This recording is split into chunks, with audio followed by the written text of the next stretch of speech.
Hello, I am Jessica Dimon. I'm from Cincinnati, Ohio. My pronouns are she, her, and I identify as a beautiful trans woman. Well, I actually grew up in Kentucky, Covington, Kentucky, Taylor Mill, Kentucky area. That's where I was like born and raised. But I noticed that the drag scene was not very popular over there when I came out. So like most of my career has been based in Cincinnati. So I just say Cincinnati because that's where I mostly work. Well, I live in Covington still. I don't actually live over here. Okay. But I've worked over in Cincinnati like my whole life. So I say Cincinnati, but I'm actually not from Cincinnati. Well, when I was very little, I knew something was different with me. I just couldn't figure out what it was. It took me a minute to kind of figure out like what it is that was wrong with me back then. So I had a cousin that was openly gay. He came out and I seen my family's reaction. I seen like the whole like coming out story for him. And so in a way I kind of was like forced out of the closet. It's a long story, so I'll make it fast. But like, I met a guy, we kissed. There was a photo of me and him kissing, and then my dad found it, and it became this huge situation where I became homeless, and I like was in a situation. But anyway, I kind of was like forced out of the closet. It wasn't like an option where I got to say like, "Hey, everyone, I want to tell you that I am gay." So I thought that I was gay. I thought that I was just a gay guy. And when I started dating, I realized it didn't fit. It didn't feel right. I felt like something was not connecting. So then I met this person named Nomi Love, and she was a drag queen and she was trans, and she was like, dress up with me. And I was like, let me try it. And then I went out and I was like, this is exactly, it was like the biggest mind blowing event, because it wasn't like me putting on a wig and putting on like makeup to be a drag queen entertainer. It was the first time I actually felt like complete. So I was like 18, 19 years old when that happened. 2019. No, it was really like 2000, 2001. I was like 18, I was still in high school. So when I came out, when I was forced out, I met this guy, and he was the first gay guy I actually met that wasn't my blood or my family. And he was interested in me. We started dating, and we went on the first date with my cousin who was openly gay, and like took us around the city and showed us all the gay bars, and like was teaching me and showing me that there's a lot of queer people in this world. It's okay. Like I'm going to be okay outside of high school. Because in high school back then, to be different, like you were bullied, you were beat, you were hurt. Like it was pretty crazy. And that was just like, 23 years ago. But that's a long period. But so I took this picture with me and him kissing. It was such a proud moment, like to have a gay boyfriend. And I was like a gay guy, and I was in a car with him, and I got to kiss this guy, and it was like this magical moment. Well, I put that in my journal, and then I went to school the next day, and my dad opened my journal and seen the picture of me and him kissing, and my dad did not like that. So I got kicked out of my house and things like that. Became homeless for a second, and it was rough because then immediately after that he called me and told me that he was moving away. So the guy that I like had this magical moment with was now gone, and I was homeless, and my parents hated me for a moment. So that's when I kind of met my friend Nomi, and that's when I started dressing up and doing drag and like kind of self-discovering. So like everything bad that happens in life, I've learned that there's always a rainbow at the end, which is why we're queer people. So I kind of found Jessica Dimon, Jessica Foltz, the person I am today, through kind of that story. Back then it was a big, and my mom was bisexual, so like they would have threesomes with women and things like that. And so like I knew that was happening as like 16, 17, so I thought like being gay would be okay. Was not. Back then, definitely was not okay to like walk down the street holding your boyfriend's hand. It was not okay to like be openly queer and like be proud. I was so little side note, as soon as that happened with me coming out, it's like figuring out that I was trans or whatever I was, I got an offer to be a model, a boy model, and I started working for Matrix Modeling, and I started doing a bunch of like fashion shows as a gay guy. And at the same time, I was discovering that I like dressing up. I was like, wow, this is awesome. Like I put a wig on and I feel like I'm finally me. But at the time I was becoming like kind of really popular as a gay boy. I was doing all these like fashion shows, and it was just like my brain was like, wow, I'm a popular gay boy. Everyone loves me. And then boom, I'm not a gay guy at all. I think I'm trans. And back then there wasn't like a book you can read or like a computer to look up, like, how do you know if you're trans? You just had to like kind of go through all the emotions. So like depression was gigantic and things like that. But when my cousin took me out though, at the first date with my boyfriend, I remember like he showed me all the rainbows in the city. So like back then, the way that you knew a gay bar was a gay bar was that there was rainbow like flags in the front, or there was like some kind of rainbow sticker in the front. And most of those bars were like not really that popular, or more like hidden kind of places. But if you knew where they were, you knew where they were. And so you kind of just traded information that way. But it was a very live scene. Like back then, there wasn't a lot of straight people in the bars with us. It was mostly gay people that were there, like queer people in the space enjoying themselves. And it was the one place, like the one like safety place that you can go and you can be like, I'm queer. I don't give a frick what anyone thinks. But as soon as you left the place, you're like, okay, I'm back to me. Like you had to kind of like censor who you was. Now, maybe that's not for everyone, but that's how I felt back in 2000 when I came out and just discovering who I was. So my cousin, again, he was an openly gay guy. He just recently came out. He's a little bit older than me. He took me to a place called Subway Nightclub, or Subway Bar. It was downtown Cincinnati on Walnut Street. And it was like this, you had to go down like 6 flights of steps. Like it was like deep in the basement. And you went down there, it was like this manhole, like cave bar.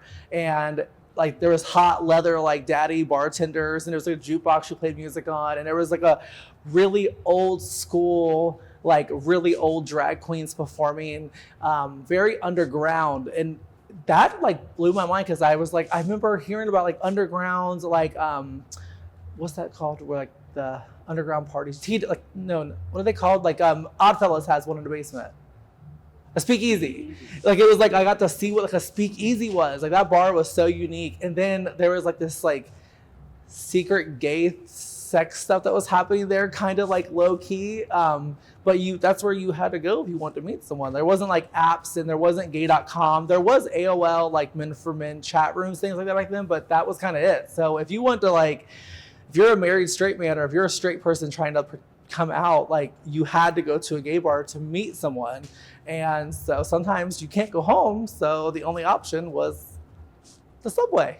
But I also went to the Dock nightclub. That was probably like, when I walked into that bar, my first experience walking in as a cute little gay boy, I seen Quasi Powell performing on the stage. I thought for sure she was that person from VH1, RuPaul. And I was like, oh my God, there's a celebrity here. Like there's RuPaul on the stage. And it turned out to be Quasi. And could not believe it. And then in that space is when I actually got to see people like lesbians. You can tell immediately who the lesbians were. You can tell who the leather daddies were. You can tell who like the openly flaming queer people who were very eccentric and like had self-expression with the way they dressed or looked. And then there was like the people who were very like down low and quiet and did not want to be openly whatever, but they were still there in the space. But I seen everybody tipping the drag queens, and I was like, why are we handing drag queen dollars? Like what? Why? I went to work all day, busted my butt. Why am I going to give these drag queens dollars for lip singing, which is not a talent? I'm like, what the frick am I doing? So like going into that space my first time, I was so confused. I could not believe what was happening. And then I started understanding, okay, we're handing them dollars because of course drag is super expensive. Second off, drag kind of was started because of charity. Like you tip because you were raising money for people who were dying of HIV and people who were homeless for being queer and things like that. So I was like, oh my God, I'm giving this drag queen like money. I didn't care. So education, was gigantic for us back then. We had to kind of learn from each other and ask questions. But going into the space, I was definitely super shocked. So, okay, how big was HIV/AIDS when I came out in 2000? Okay, so my cousin, his name was Dennis. He came out right before me. He met his first love, this guy named Mark. He was so in love with him. They were like, and Mark was a person of color and Dennis was a white guy. So not only was he gay, but he was also dating someone in a different race. And back then it was shocking. Like you couldn't believe that a white person and a black person was dating. It was not as normal as we are today. But immediately my cousin got diagnosed with HIV. He got really sick, and like he literally just came out within a month. He was now with HIV, and back then you could not get on medicine. There was a cocktail, but it was super hard to get on, and the cocktail was like lots of pills every day. It was a lot. So I watched my cousin go from being this vibrant, like beautiful, like he was a singer, he would be a preacher, and he finally fell in love, and boom, HIV happened. And he was like, my baby cousin, Jesse, like you're not having sex with anyone. You're going to be super careful. And so when I first came out as the gay person I was talking about before, and all these people loved me and I was a model, I did not have sex with anybody. I was so afraid. I thought I was going to get HIV immediately and I was going to die because it happened to my cousin. And he died within like 5 years. He was not on any kind of medicine. So I watched my cousin go through what you hear happen in the 80s, where they start losing weight, they get lesions on their body. And it was like watching the movie Philadelphia in person. So for my life, I've always proceeded super with caution, especially back then. But luckily, I met my first love, and we were together for 10 years. So I didn't really have like the experience of going out and having sex with multiple people. Because of my cousin Dennis, I was super educated, kind of really uneducated, super scared. And so I didn't really have a lot of resources to even ask. Back then, you could not ask questions. There was no one to go ask unless you knew someone who was openly with HIV and they would talk about it with you. But back then, if you had HIV, people treated you like you were way different. So it was a way different world 23 years ago. And that's just from my perspective. Like someone else that might have been like in their 30s back then, maybe they were more educated and had more resources, so they probably don't see the same way I did. But from my perspective, that was my story. Yeah. So when I came out, like segregation was gigantic in Cincinnati, Ohio. I remember, so my cousin took me on a tour of the city and showed me all the rainbow flags. There was a north side, there was a bar called, no, it was the lesbian bar. Bullfishes. Okay, so it was a lesbian bar called Bullfishes. I was a gay guy. I was not going in there. I was not welcome. I probably actually was welcome, but just by what the rumor was for a gay guy, we didn't go in there. And then there was another lesbian bar called Rosie's in Covington. Back then, we did not go there. You were told, like, that's a lesbian bar, don't go there. And then Friday nights at the dock, they had an early volleyball tournament. And every Friday from like 5 p.m. to like 10 p.m., there was hundreds of lesbians with like mullets and like the typical, like what you picture lesbians looking like back then. And I remember actually going to that, and I could not believe that we had that many lesbians in Cincinnati, Ohio. It was so segregated. A lot. There was a gay bar, there was a leather bar like Serpent, and another leather bar that was here. I can't think of the name, but there was 2 leather bars, and I was a little queer boy, so I was definitely not going to a leather bar. And then there was like drag show bars, and that's where like kind of if you did happen to see all of us in one room, it was mostly at a drag show. Drag shows were where like, no matter who you was, what you was, we all came, and and it could be for charity, it could just be for just a typical normal drag show on a Friday night, whatever it was. But that's the only time I ever seen where everyone was mixed together. I don't remember a lot of, back then I don't think there was many drag kings. If there was, it was like 1 or 2, and it was very scarce. Like it was literally drag queens. And drag queens back then, so a little story about me and drag in Cincinnati, Ohio. Now, other drag queens are not going to admit this to you, but I have facts, I have proof, and I bet if I could ask them, they'll answer. So when I came out, drag queens had a policy. You wore a big wig, you wore a big cover-up, you wore another costume, and then under that, you had a littler, smaller costume. There was like rule 1, rule 2, rule 3, rule 4 of drag, and if you did not do those rules, you were not booked, you were not welcomed in the show, and you were treated like you were a booger, which is a word drag queens use to describe someone who is not polished or good enough. So I came out, and when I came out, I wanted to be a woman. I put my wig on for the first time, put makeup on, and I said, oh my God, this is finally who I am. I'm a woman. Like, I'm not supposed to be a gay guy. I'm supposed to be a girl. So, but I was like, wait, I can't be a girl in real life. I can only be who I really am when I'm on stage. So I did drag purposely to be a woman. Like that was the whole in my brain how it was gonna happen. So I went to the doc, I did a talent show. I won. I never got the paid booking because I wore like girl clothes, like what you would see a girl wearing at a straight bar, like a little sexy club dress with some heels and like little like cheap jewelry and whatever, and a flat wig. Like that's what I wore on stage, and I won because I had and again, I was a gay boy that was super popular. So I had all these people come to see my show. And I did drag the way I wanted to drag. I did not do drag with the handbook of like rule 1, rule 2, 1, 3. I said, no, I'm gonna do drag the way I wanna do it. And the drag queens back then literally were like, nope, you're out, you're done. So then I went to this bar called Oscars. I performed there. Actually, I wore a crown on stage. I wore this leather like Catwoman costume. I thought I was the ticket.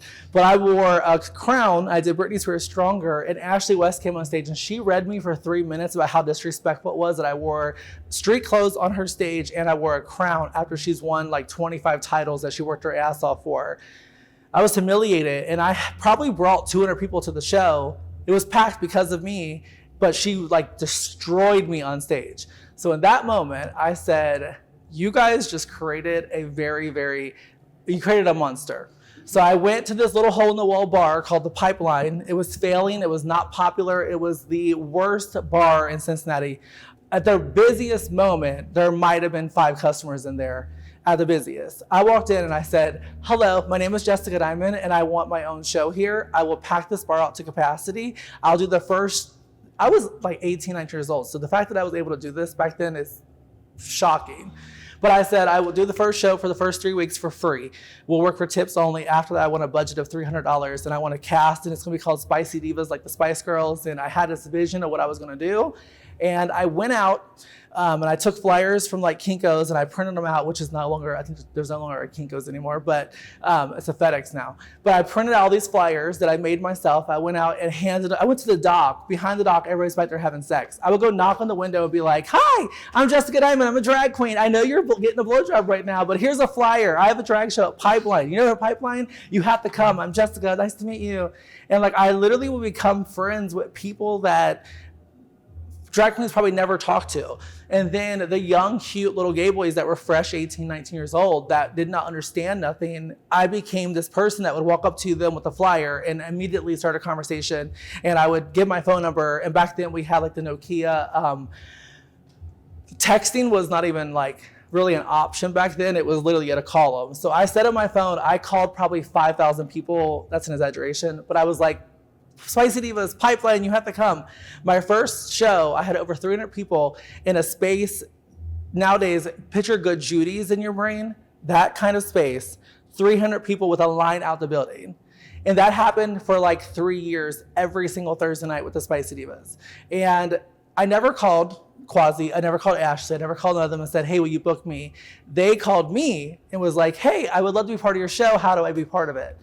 And geniusly, as an 18-year-old child, I said, I would love to book you. And I did not hold a grudge. I was not evil. I was not bitter. I was just scorned and hurt that I was like ostracized for not being in their conform way of doing drag. I wanted to like, this was about my journey, about being a woman, about being a Spice Girl. Like I wanted to be pretty and I wanted to like be a girl because I couldn't do it in my everyday life. But back then, the fact that all these horrible booger drag queens band together. I went and found every single broken little toy in the city. I said, like, I found this drag queen named Deranged, which is a legend, national title holder. I said, I want you to be a Spicy Diva. And she was like, I'm horrible. I can't be a Spicy Diva. And I'm like, no, you're going to be a Spicy Diva. Bring your whole family. Come to the show. I'm booking you. I can't pay you, but come to the show. And I went and found every single broken misfit toy in the city, and I brought them in, and we all became the Spicy Divas. And every bar in the city wanted Jessica Dimon. They wanted the Spicy Divas in their bar. And within time, I became the show director of the doc. I ran Adonis when it first opened. I've been a part of every big event in Cincinnati in every single way. And that's because back then when I was told no, I said, you can tell me no, but the one thing you don't want to do to Jessica Dimon is tell me no. Because when you tell me no, I'm going to go make my own and you're going to call me and ask me to be part of mine. Right across the street from the dock. It's called Energy Nightclub now. that was a Sunday night. So back then, straight bars would sometimes give us a space, and they would let us like have a drag show there. And so that back then, the fact that we did a drag show in a space that was for straight people, that was weird. But we did it every Sunday, and it was packed. Ashley West, she like legend in our city. Yeah, she works at Old Street every Saturday, and she's been through a lot. Like she's had like cancer and all kinds of stuff that's happened to her, and her parents are both still alive, and they are, I don't know the full story, but I know that she's had a lot of struggles as she's gotten older, but she's a legend. If she ever called my phone, I will answer. I've always also never been one of those people that nowadays the drag queens care about what you're doing. They don't care about what you did. And I feel like that's how like social media kind of has all made our brains kind of think and work, is that we only care about what we're about to do or what we're planning on doing. No one cares about your resume, what you did 5 years ago or 25 years ago. Like they don't want to hear your story. So I think I'm lucky from the generation I'm from. I love setting in the classroom. If I book an older drag queen like Quasi, Penetration, Ashley West, I literally walk into that dressing room, even though it's my dressing room, I'm the show director, I literally sit down and I want to hear them tell me the stories. I want to know like what they went through, what their journey was like, how was drag back then, why did they treat me a certain way? Thank God they treated me the way they treated me, because it made me who I am today. But like I love asking and setting and the soliciting. And I wish that the kids these days would just listen and understand that like the past, like right now, like drag queens are under attack, trans people are under attack. If we just took a second and like went to YouTube and looked up the history of drag, what happened back in the 80s, 70s, 40s, anything that happened in the past, if we just look at like how they fought for their rights and their freedoms and how they got us to where we are today before this nightmare that's happening right now, like we could literally learn a lot from our history. Queer people have an incredible history. Like it is so important. And I see like books are getting banned and like a lot of history is getting erased. And I'm like, that's a lot of education just gone. Yeah. So there was a legendary drag queen in Cincinnati, like one of the biggest drag queens in the world. And the reason why she's so important to me in this story is Shirako found me before I got my job at the Pipeline and kind of took over the drag scene in the city. I was just this little boy in a wig and makeup, and I would come to the warehouse. The warehouse was, going back to another question you asked me, there was a bar called The Warehouse in Cincinnati, Ohio. It was the only place that I can remember where gay people and straight people were merged together. And we were only merged together because of drugs. Like everybody was on ecstasy back then. Like you were hardcore on ecstasy. There was lights flashing in your face. Everybody was massaging each other. I have never done drugs a day in my life. I've never done like any hard drugs, any street drugs. I've never done nothing. I've gotten drunk like once in my life. My parents were like drug addicts, alcoholics. So I never did anything because of like how they were. But I remember going there and I was like, a straight guy sitting next to me and I'm dressed in drag and he's like hitting on me. Oh my God, this is crazy. But the warehouse was that one unique place. And Shirako kind of created that, her and Michelle. Michelle was the first transgender person who had a sex change. And back then, the fact that she had a sex change, like, we want to see it. We want to know about it. Like, how did it work? Like in Cincinnati, like no one has a sex change, but she did. And she was awesome. That was Michelle Knight. She was incredible. But Shirako was very similar to me. Her story is similar. She did not do conventional drag. She would come in, she would be a woman on stage. Like she did do a little bit of drag makeup, but not really. She was groundbreaking. She was an artist. She was a trans like fighter. Like she would go down on the Fountain Square and she would like wear a really sexy dress with a bomb ass, like beautiful, sexy Pamela Anderson wig with dark hair. And she would like paint like murals, paint on the walls. I can't say the word. Anyway, she'd paint on the walls and she would do all kinds of things and people were obsessed with her because she was so unique and such a brilliant artist. But she took me in and was like, I want to be your mother. I want to help you. This is what you need to do. This is how it's going to work. And she kind of gave me she was the first drag queen that ever made me feel like oh, somebody sees me, like they actually understand that I don't want to do drag that way. And she was like, no, number one, if you have a huge audience, they will have to book you. Do not let anyone like dictate how you're going to do drag. Drag does, to be told back then that drag had no rules was like, you had to wear hip pads, you had to wear a bra, you had to have lashes, you had to have like, you just had to do certain things. And Shirako was the first person that said, no, do drag the way you want to do it. It's a self-expression, like be an artist. And yeah, so she was iconic. But fast forward to 2012, I opened a nightclub called Diamond Palace, one of the biggest nightclubs, I believe, in Cincinnati's history, one of the best experiences of my entire career. Shirako got diagnosed with MS. She was super sick, but she came to my show, arrived in a limo with Michelle Knight, walked up, watched my show, and during my show, she said, I want to now crown you the It Girl of Cincinnati. I want you to take my crown. And that's been your name ever since. Where was the Diamond Palace? Hold on, emotional. Shirako never wanted like power. So because I was like boycotted or like nobody wanted me around, I kind of had to fight for power, and I had to like make my own lane and make it where so no one could stop me. Like Shirako was very different to me. She did not want power. She didn't care. She just wanted to be part of a show. And she never called someone and said, hey, will you book me? Everyone called Shirako and said, I want to book you. So she was never power hungry. She knew within herself her own power. To me, I had to like bust down doors, break down walls. I had to like conquer the biggest, the best in the city to like be where I am today. So our stories are different, but very similar with how she kind of taught me and educated me. So I love her. Yeah, so Diamond Palace. So when I was a little gay boy, 18 years old, my cousin was driving around. I seen this bar. It was like a building. It had a bunch of hats in the window. I was like, that would be the most incredible nightclub ever. So downtown in Cincinnati on 5th Street, I think there was a bar called Spy Club, and there was the Millennium Hotel and the Hilton and all those hotels.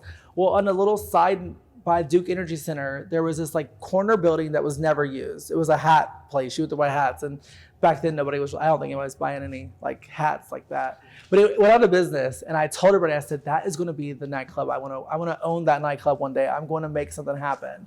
So I met this guy named Bobby Mason. I was like, open me a nightclub. I will make you millions of dollars. And he was like, no way. And I was like, I'm telling you, open a nightclub for me, put my name on it, and I will make you millions of dollars.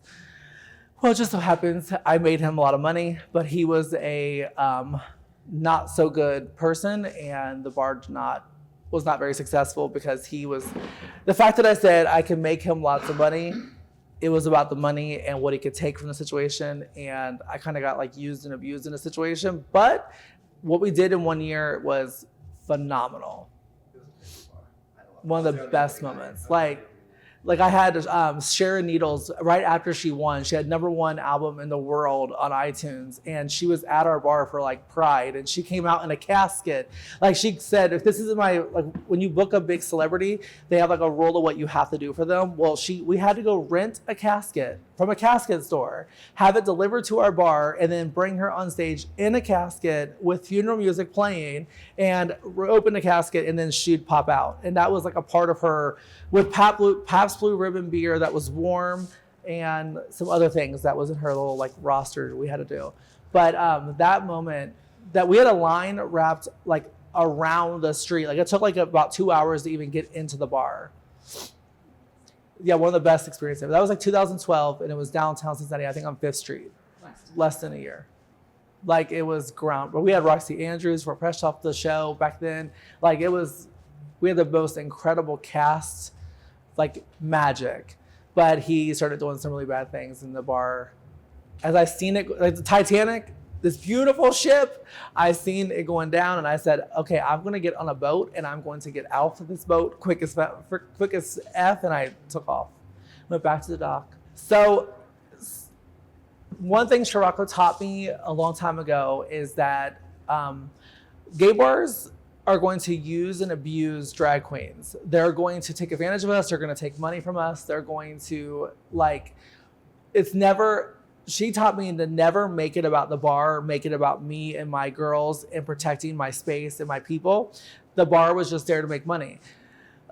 So, I left the pipeline years ago, and then I became the show director at the Dock and Adonis and things like that. But I learned that I was more powerful than any bar in the city. And to be a 25-year-old and to understand the wisdom and the power and not let it go to your head to manipulate you in a dangerous way. What I did is I said, okay, if I leave the Dock right now and I go to another bar and I stay there for 3 or 4 months and then I go back to the Dock, I can literally make my career have the biggest longevity. Because I've seen so many drag queens come and go. I've seen a bar open, a drag queen was there, the show was phenomenal, the bar would close, the drag queen would disappear. So it wasn't really strategic, but in a way, kind of, it was in different times, different moments. But I would leave the Dock, make this huge announcement that I was quitting the Dock, and then everyone, 1,000 people would follow me to the next space. There was this bar called Club Nata, downtown Cincinnati. I went there, I had Erica Andrews, a legend, Roxy Andrews' mom, and we had lines out the door. I was there for 3 months, I quit, went back to the Dock. The Dock was it was rebranded, relifted, and the Dock was at the most biggest capacity ever. I would stay there for 2 years, and then boom, I would quit the Dock, and then I would go somewhere else, stay there for 3 or 4 months, and then go back to the Dock. And it probably was someone would see it as probably being dumb, but to me, it was the only way that I could make my drag career last as long as I needed to last and to be where I am in this moment right now today. Yes, so we had two Hamburger Marys here. The first one opened, Deranged was the show director, and Nigel and JC that owned Below Zero and Tilly's, they owned it. And then it didn't work out very well. It went downhill pretty quick, and then they reopened it as Universal Grill. That was there for a while. It was the snootier, upper class gays that would go to Universal Grill and the Hamburger Marys back then. And then it disappeared for a while. Club Nata opened after I left the Dock, and then Hamburger Mary's was open at the exact same time. And it was 2 lesbians that opened it named Mary and Gail, and we didn't know who they were. They were brand new to the city. And what we learned from us, I feel in gay people in Cincinnati, is when new people come in that want to open a queer space and they want to say, welcome home, we kind of go in are you just here to take our money? Are you really my friend? So I remember going in there and I was very cautious if this was going to be the space for me. But at this time, Club Nata, I was there for 3 months. The owners got into a huge fight. They ripped the liquor license up. Nata was closed. And that happened the day of Cincinnati Pride. And I was downtown Cincinnati wearing a red dress, blonde wig. It's all over social media. If you look up Pride 2012, you'll find it. I am the only drag queen not in a car, and I'm walking in the parade by myself in a space. There's cars, limousines, all these drag queens waving. Here's Jessica Diamond in a pair of heels and a red little dress, and I'm waving, walking.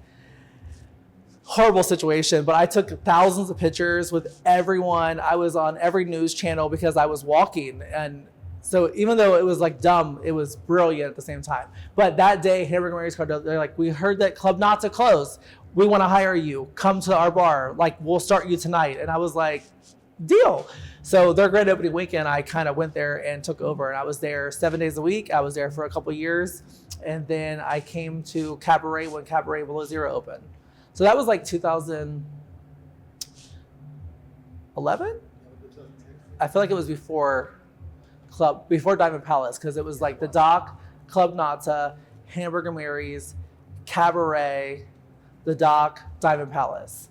It's a lot of back and forth for me. I literally had to maneuver and bounce wherever I could to survive.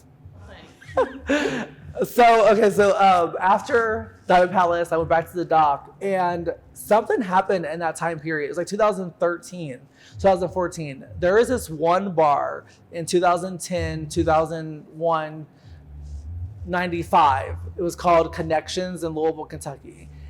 I got a phone call. They wanted to put me on cast in Louisville, Kentucky. And I was the it girl of Cincinnati is going to move to Louisville, Kentucky. What the hell am I going to do? So I end up like working the deal out where I went there Saturdays and Sundays, and I stayed at the dock on Fridays. So the city, since I never really felt that I was gone, but I was super gone during that time. I was very focused. I got hired at the number one gigantic, biggest theater nightclub in the country. So that was kind of the moment where I realized, holy fuck, like I made it. Like I am atop of the pier. Like I'm it. Like I finally like won the ultimate goal. Like I got hired at the best bar. So anyway, I worked there for a while, ended up closing down. I went back to the dock. And while that was happening, an old friend of mine named Bella Dolce, rest in peace, she became the show director at Main Event. And Main Event was having like gun shootings. They were having like brawl fightings. They were having a really bad time. And then here's Bella Dolce with a hammer cussing out people, telling them to get the hell off the stage, or she would hit them with a hammer. And she did hit them with a hammer. But she would go out and she would talk for an hour to start the show. And she would scare all of them away. And she would take all the faggot, you're a dude. And she would just kind of like, Bella was a groundbreaking pillar in our city as well. I don't want to leave her out. But she kind of started the Main Event and kind of took it on. So all the good things that happened in my career, there was one low point where this bar opened called Glitter on Main Street in Cincinnati. It just so happened to be with the owners of Diamond Palace named Bobby Mays. He calls me and he says, hey, I opened a brand new bar. I want you to be the new show director. I'm going to pay you this top dollar. I was just that connections, making like the best money of my entire career.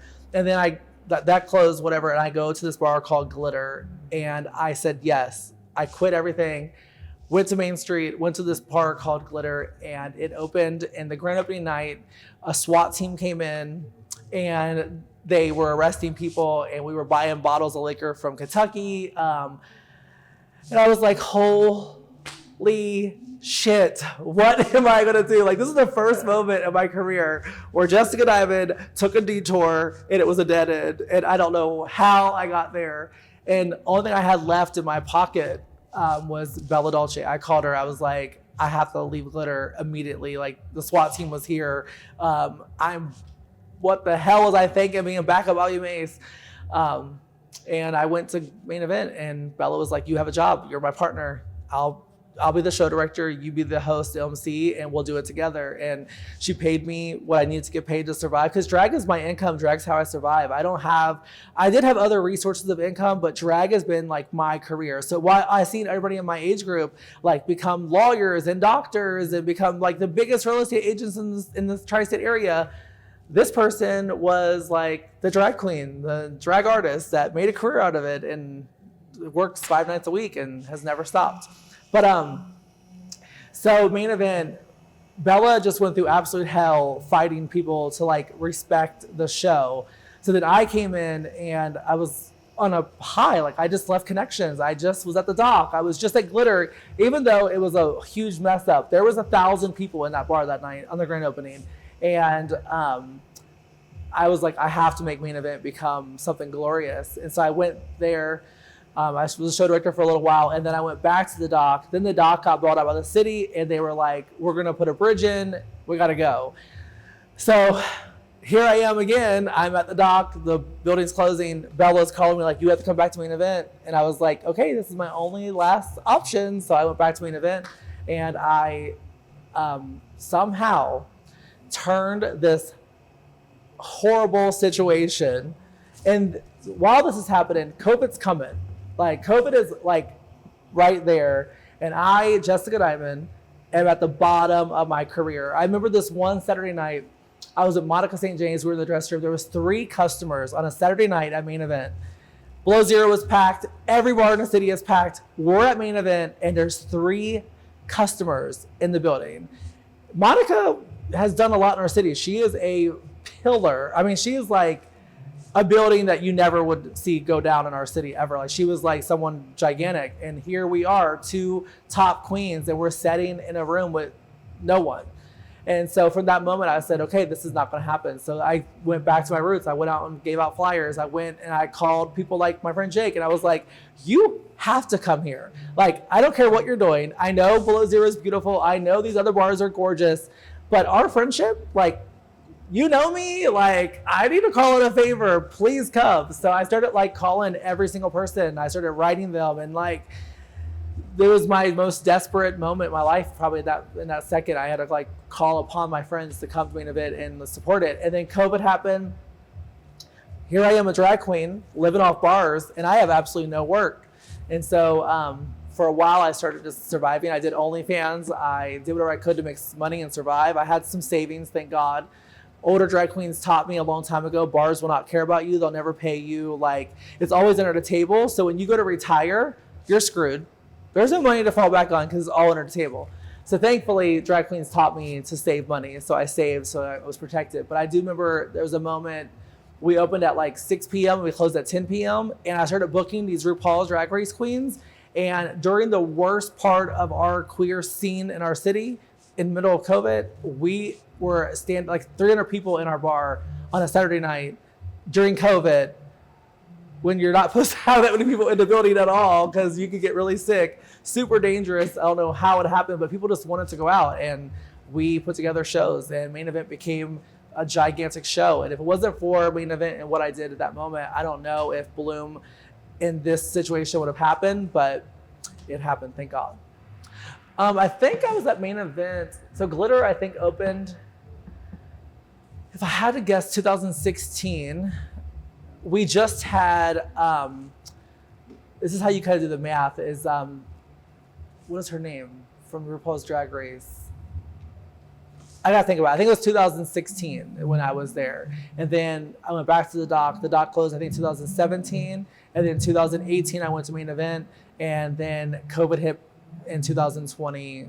So I'm in the middle of a pandemic, and I'm having all these drag queens come in, and I'm busting my butt. So in the middle of 2020, my friend Danny that owns Energy Nightclub calls me and says, I want to do a Pride thing. I want to do a Pride thing with you. So during Pride, the night of, I ran to Energy Nightclub. I did a big number for him in front of his huge, gigantic audience. And then I came back to an event, finished the show. We had a conversation. I said, open me a gay bar. I need you, a very successful person who was a spotlight guy back at Oscar's nightclub when I started my career. He was at the beginning of his career, I was at the beginning of my career, and we merged together back in 2020. And I said, open me a gay bar.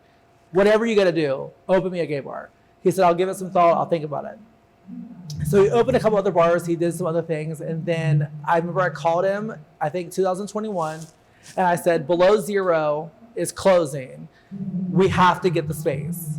Like, one thing I've learned in this history is queer people are just like a horse. They know where they're elephants. They know where water is, and they will go to water. They will go, like, they know to go to certain spaces to find water. And I said, if we take this tragic moment, we're losing a really cool gay bar. I said, let's reopen it. I said, Danny, please open this bar. So I called Danny. He made some phone calls, and then I got a phone call from this guy named Scott, and he was like, we're opening Bloom at the old space. And my friend Jamar, he's a real estate agent. He whispered to me, he was like, they're doing it. They're finally opening a bar. He said, my real estate agent just did a walkthrough, and they asked about where the stage and where Jessica Diamond will be. And my friend Scott, I didn't really know Scott, but I've known Scott. He was a DJ. But thanks to Danny from Energy Nightclub, he connected me with Jacob, which is the owner here, and now Bloom is happening.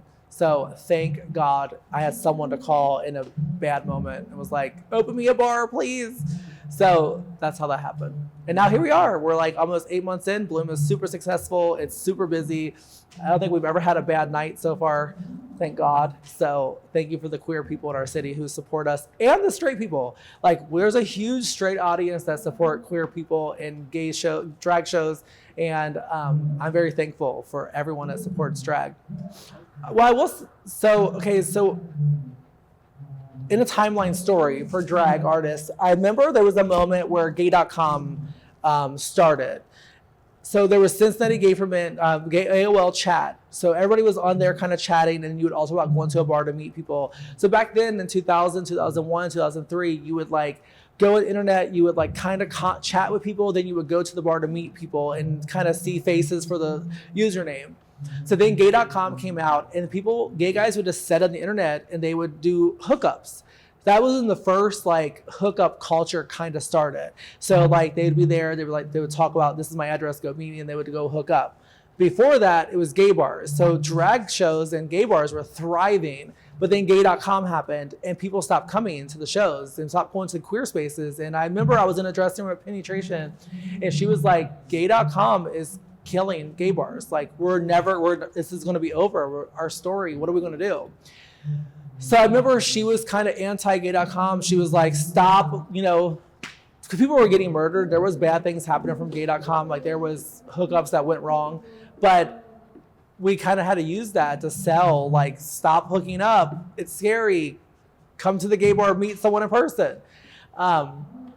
So after gay.com, I think there was smartphones. And that's when, like, other apps started coming along, different social media apps. I'm kind of lost in the question. Got it. Okay, so that's the first one. Okay, so then smartphones happened, and when smartphones started happening, gay guys, like, they were totally hooking up very conveniently, quickly, without ever going to a gay bar. So honestly, I have to say this: if it wasn't for straight people, bachelorette parties, not everyone's going to agree with me. They're all going to like go, boo, no. But I'm telling you, if it wasn't for the bachelorette parties and the straight people, gay bars probably would be a legendary tale that we might not have.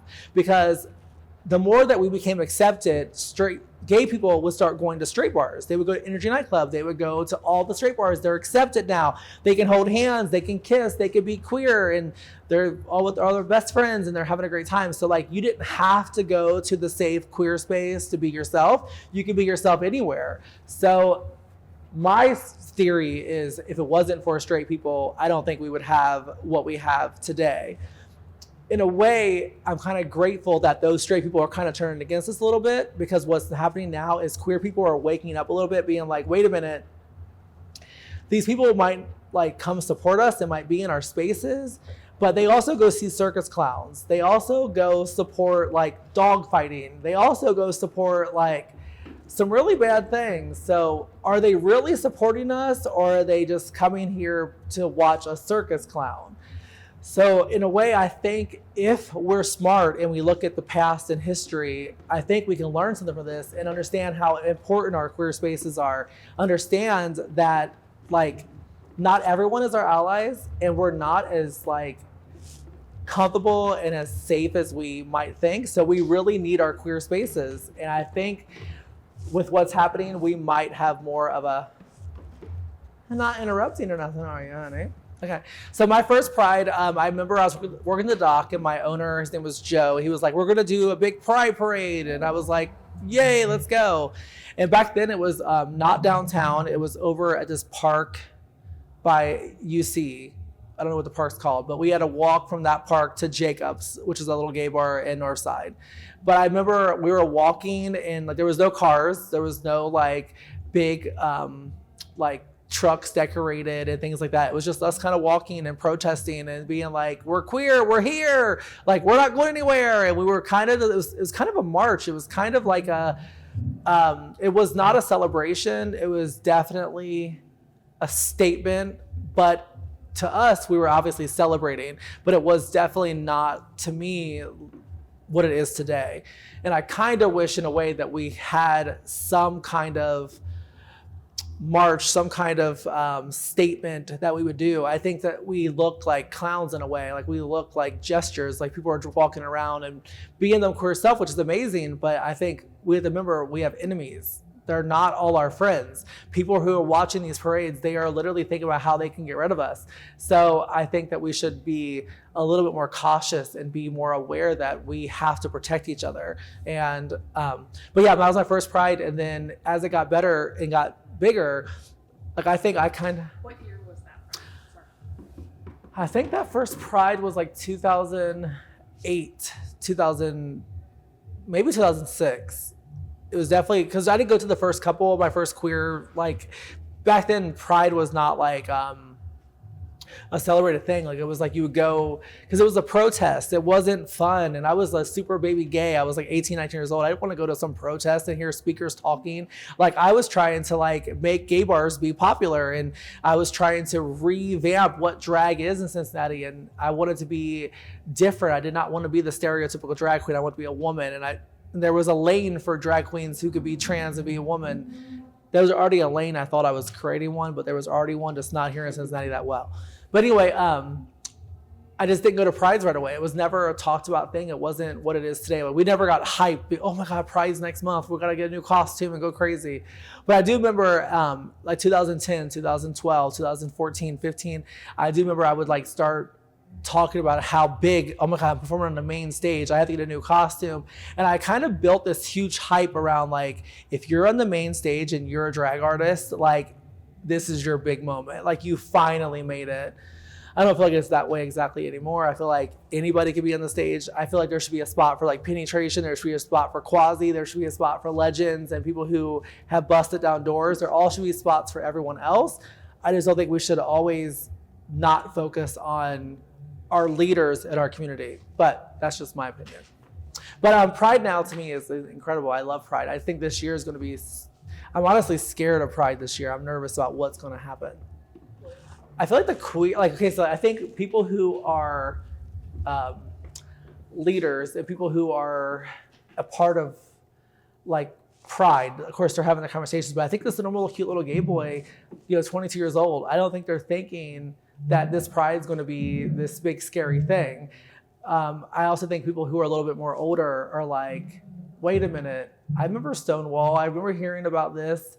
Could this be that year? So I don't know if everyone's scared. I don't think there's a lot of fear completely out there with everyone, but I do think that we should be educating and making everybody aware that this year is a pretty big year and we should definitely hold hands and stand strong.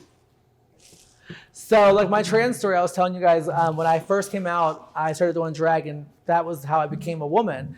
So like right away, I started doing shows at Pipeline. My career kind of took off. I became just like groundbreaking person. I met this guy. My cousin just had HIV. He was really sick. And I met this guy, a straight guy at the warehouse. His name was Earl and he had a kid. And he was like, I want to get married. And I was like, I just met you. I don't know you. And I just went through all these crazy things. My ex-boyfriend just moved away and my coming out story was a little bit crazy. But I met him and he was like, no, move in with me now and we're gonna like start a family.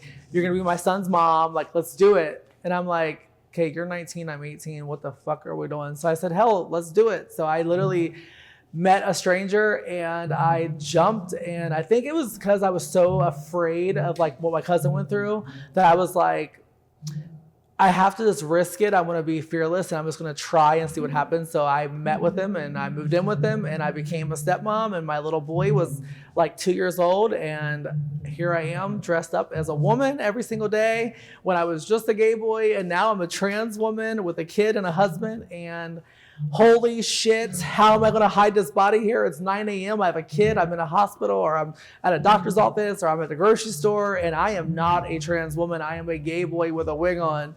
So it was very scary. But I ended up telling him, like, I'm not trans yet. Like, I'm still a boy, because I was trying so hard to be. He knew that I was obviously trans and in the beginning of my transition and having the conversations, but he kind of thought I was a little farther along than what I was. And so I kind of was like, I'm still a boy, like I have chest hair, like this ain't working. So then I kind of thankfully my his ex-wife started having like a custody battle with us, and back then to be two gay guys with a child, like they would take the kid from us and give it to the mom. No matter what her past was, the mom was going to get the kid, not us. And she was a really not a good person, and we needed to have the kid. He was safe with us. And so I didn't have to transition. I kind of stayed as a gay guy, and we kind of fought and we ended up winning and we got custody of our kid. And so I kind of stayed a little gay boy for a little while.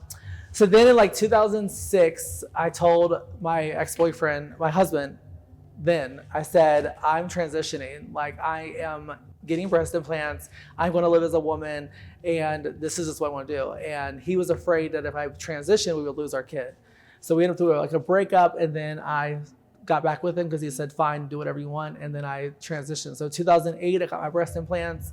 I started hormones 2007, at the end of 2007. All of 2008, I was on hormones. I think, I'm trying to remember my timeline, sorry. So 2007, I decided 2006, I said I was gonna be a woman. I'm transitioning. 2007, I started hormones. 2008, I got my breast implants. I started living as a woman full time. And that's when I kind of transitioned fully into being who I am today.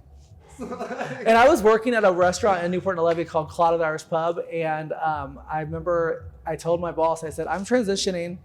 And she said, her name's Chris Bailey, one of the best lesbians, best people I ever met my entire life. She was like, that's fine, you can transition. But she was like, the day that you come in as a girl, you can never go back to being a boy. And I will support you. I will make everyone accept your pronouns. I will make sure that the customers treat you with respect. And I remember January 1st, 2009, I think that was when it was, 2009. I walked into work as a woman, as a server, walking to the tables in 2009, which was like, you did not see trans women waiting on tables or being a cashier. And if it was, like, they was the most passable transgender people who were already like way deep in their transition. I was at the very beginning. So here I went on tables being like, hi, I'm Jessica, I'm your server. And they're like, what is this? But thankfully, everyone thought I was a stripper and my name was Diamond, and I was not a transgender person. I was just a very vibrant, bold, big boobed stripper that did serving during the day. And it worked, thank God. No, so in 2010, so a little backstory too. Sorry, I'm all over the place. No, you're good. Backstory about me a little bit. My mother went through a lot of crazy stuff with my dad. My sister went through some crazy stuff with her husband. And I remember in 2010, I auditioned for a TV show called Big Brother. I went to LA for 8 days. And while I was there, I thought to myself, I'm not happy. I am going to prove to my mom, my sister, that I'm getting emotional. But I remember I told myself, I said, I'm going to divorce my husband. I'm leaving him. And I did. And so another story about me. You seem like a person. No, not at all. So there was a time period where, you remember, like, if you go back to history a little bit, there was a time period where like Lindsay Lohan was all over the news for being a bad girl. Britney Spears was like being talked about for being this bad girl. There was a time period where you had to do really dramatic things to get big starring roles and to be on everyone's lips. And so I kind of learned through a celebrity world, like, you had to do some really crazy things to get everyone to talk. So during the whole time where like gay.com was popular, people were not going to gay bars, what I learned is, okay, so if we do something really dramatic, Jake will come to the show. And that's how I thought. So I was thinking, so me and Penny, me and other drag queens would talk and be like, okay, we're going to get to a huge public MySpace fight. We're going to call each other names. We're going to do something really dramatic. We're going to talk about how someone did something. And we would kind of like stage these huge, big fights.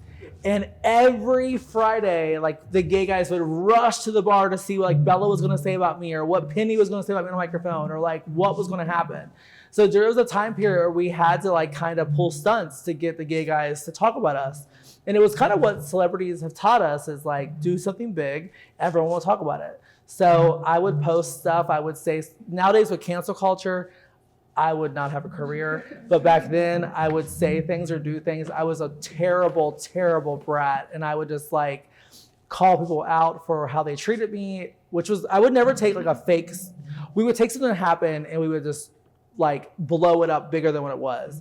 So it wasn't like we were like liars, or we were just being super dramatic. But it worked because gay bars were like super. I don't know if you remember.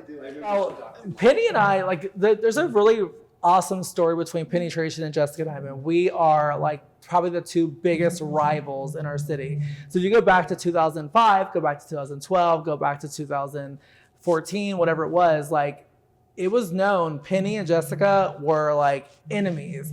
And so you were either team penetration or you were team Jessica Dimon, and that's just how it was.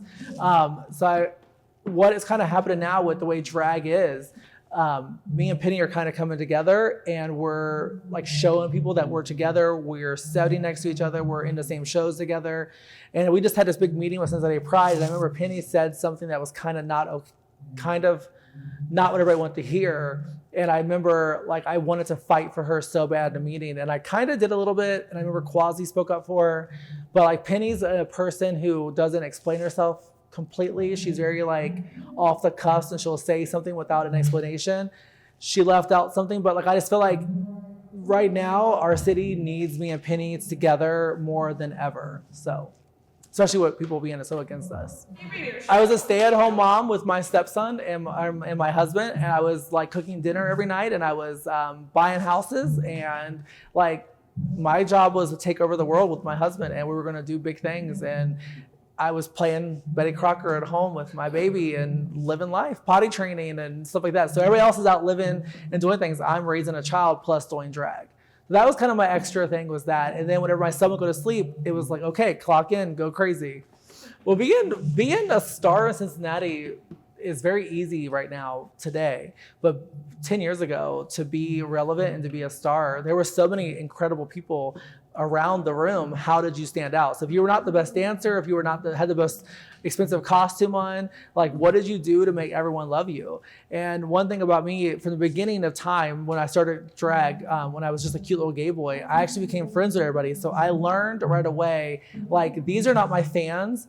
I still don't think I have one fan in this world. I think I actually have friendships. Like, for example, if someone walked in, I know at least 5 things about them. I know like their stories. I know when I met them. I know what we've been through. I know about their last relationship and the big breakup. So like to me, it's kind of like family, friends in a way. It's a very intimate situation in Cincinnati. I feel like for most of the drag queens, especially for me, I've never seen them as fans. I've seen them as friends.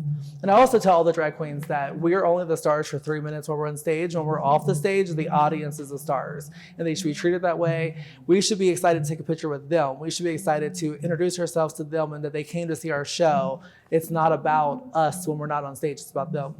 Well, I do know that Cincinnati Pride is not the biggest fan of Jessica Dimon because I've always been someone who's kind of like done what everybody probably didn't want me to do. But like I remember we'd do like group productions. They were like, okay, no more group productions. And then I would invite people to come perform with me that were from out of town. And they're like, if you're not from Cincinnati, you're not in the show. So like I always kind of go against the rules in a way. Like I'm never going to let someone tell me I cannot do something. And when you tell me I cannot do something, I will go do it. Times 20, and I'll make it my own and not need you, and then you're gonna need me. And so that's kind of what I've always done from the beginning of my career. I'm August 26th, so I'm a Virgo with a little bit of Leo. That's me. One of those people. The Leo in me really has saved me. If I was just a straight Virgo, I don't know if I would have survived this world that I'm in. So thank God Leos are kind of there because Leos are very, to me, it balanced out the chaos of a Virgo. Well, I've seen you go through like breakups, and I've seen you thrive and I've seen you at your best. I've seen you at your low. Like, low is not a low. Low is more like at a bar being drunk or being like a child. Not bad things. But like, so also for me, my parents were drug addicts. My parents were hippies. They would do any drug that was in front of them. And I never chose to do drugs. I said, no, I'm not drinking. I'm not doing drugs. I'm never going to be like them. And so my whole career, I worked in nightclubs, but I have never drank. And people give me shots. I'll pretend like I'm taking them and give them to other drag queens, or the bartenders know to give me gifts, special drinks, Jessica Dimon drinks. And I've just never been a partier. So when everybody's drunk, I'm like, You remember everything. remembering everything. That's awesome. Everyone hates that I had my finger on the pulse, but like even like right now, there's things happening in the city that no one knows about that are like literally happening as we speak, and I am literally trying my hardest to be on my finger on the pulse of the whole situation. Big things are coming to Cincinnati. So I was a mother. I had a kid. He was like 2 when I met him. I raised him all the way to 12, and then I ended up leaving his dad. But as a parent, I remember in like 2017, I was on a float, and I thought to myself, I would not bring my child to this. Like I understand exposure therapy. I understand like opening someone's minds and their eyes to like different things in the world. But there were so many things happening. Like I remember seeing this guy on a motorcycle, and he had a fishnet outfit on, and you could see his entire enlarged, tied off penis. And there's like kids, and he's on a motorcycle, and he has this huge erection. And I'm like, as a mother, I'm like, no, like that's not okay. And then there's beautiful people that are covered in latex, and they should like, I love self-expression and like, there's a space for it. I don't know if a 3-year-old child or a 6-year-old little boy should have that kind of exposure and that kind of like, I don't know. I don't know if like there's a time period of Pride for me where I thought it was like a speech and it was like a protest, and then it became a super crazy party and not where I would want to bring my child, but it would definitely be where if I was 19 years old, I would go to like express that I'm queer and I'm here and I understand that part of it. But I seen, of course, the COVID prides. That was crazy. I feel like we kind of came together in that magical moment. But I hope this year, I really pray that like things that I feel are going to happen or do not happen. And I pray to God that that old pride and our new pride kind of somehow develops and we really hold hands and protect each other. And I hope that it's not about the freedom of being naked. It's more about the freedom of being trans and not being murdered. I feel like it's about protecting the ones we love. And I might not know you very well. I might not know your full story, but I want to walk next to you in pride and I want to make sure that you're safe and I want you to make sure I'm safe. Like, we need each other more than ever. So yeah, that's my story about pride. I think the way that we should move forward and going into the years coming, number one, I think we should know the hate is out there. Like hate is super, super strong. Hate is a beautiful thing if we can understand it and see it. I think knowing who are in a, like, I have a couple different thoughts in my brain. So I think that with cancel culture, we have silenced our enemies. We now don't know who they are because we've used cancel culture to attack and hurt people, to silence them, who I think we needed to know. Like, I want to know who the racist guy is on Twitter that's going to call someone out. I want to not be their friend. But now because cancel culture, like they're so silent, we don't know who that guy is that's going to come to the pride and shoot us. He's going to stay silent and not say nothing because of the culture we've kind of created.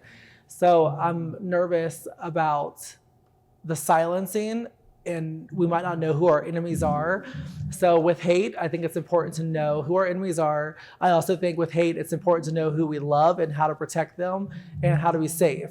So in the future, I just hope that we understand that we might have all these different umbrellas, but we're really under one umbrella. And when I came out, it was gay pride.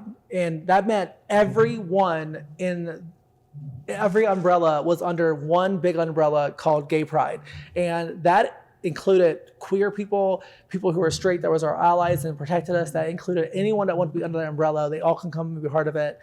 I feel like we need to remember that we are all under one umbrella, and there is bullets coming, there is things coming. Like trans people really, really, really need support from everyone. Black trans women need everyone's support more than ever. So I just feel like, and drag queens, like they raise so much money for like people who are dying of HIV, people who need medicine to get on PrEP. Drag queens have conquered and saved our community. We need to protect them. So I just feel like we need to really love each other and understand that the opposite of hate is love, and we need to protect each other. Like as a drag queen, when I open a show, I look at the audience. I'm sitting on the stage, the show just started. I'm watching the audience, I see them all, and I'm like, I have no clue if someone has a gun and they're my enemy. I'm assuming everybody's here to celebrate, but like you just honestly don't know. And there's so many straight people in our audience that you kind of just have to be a trailblazer and be on the front line as a drag queen and pray to God that no one's here to hurt us. And there's a lot of, I don't know. If you come to my show at Bloom, I literally start the show with telling you where our exits are. I have to announce where our exits are. Like, in case someone comes in to hurt us, in case of something tragic happening by humans, not just like a fire or something like that, I have to say, this is our exits. I have to announce, this is who our security is. So in case of emergency, you know faces.